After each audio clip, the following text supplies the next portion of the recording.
You know, when you walk in to start playing golf, you need a service of a pro. Please, I always tell players, start with a good professional, a professional of your choice, and stick with him until you get to a lower handicap. That's the first thing. Because he'll take you from basics to become even a better player. He'll do that for you.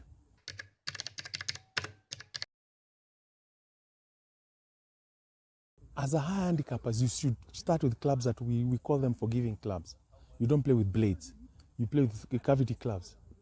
There are more cavities. It forgives you, it gives you the yardage, and the shafts are regular, and the grips, and you play with that.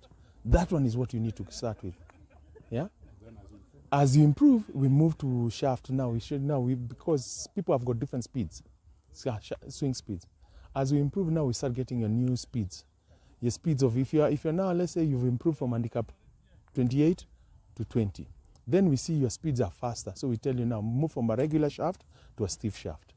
But then stiff shaft, then we work out on the torque of the shaft. So it makes it more balanced for you. Once you've gotten that, then we move to that one, that now with that irons will move you from handicap 20 to handicap 10 very easily. With training program, you should try, I always tell people could try and play minimum of 4 times. I will prefer 5, but 4 times. If you're going on the range, let's say twice you go on the range and twice on the golf course. If you go on the range, you need like an hour. Every time you need an hour and a half, 2 hours, 3 hours. 2 days, 3 hours, 3 because of practicing and everything, then you go back to the office. There are people who can come to play golf the guys say, I'll come from 12 to 1, and they go back to the office. That's good enough. If the 2 days you do that, and because you have an hour with your coach also, you do that, then the weekend you play. Then the next time you come, we meet again, you say after 2 weeks you come and meet with Jacob. If Jacob is your pro, we meet with Jacob as a professional and tell me, Jacob, this is what I've done, this is what A, point B, point 3, point C. So then we work on your weakness as we get them to be better.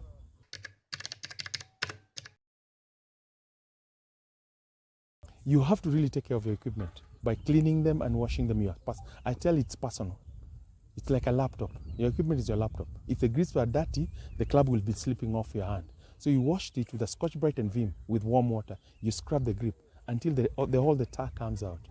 The shaft, you don't wash the shaft. People make that big mistake. You don't wash the shaft of the club. You only wash the head of the club and the grip. When you're washing the club, you turn it the other way around. The grip faces down as you crab it down. Then when you finish, you dry it when the grip faces well, so that water doesn't enter through the grip into the end of the shaft, whereby the club can break.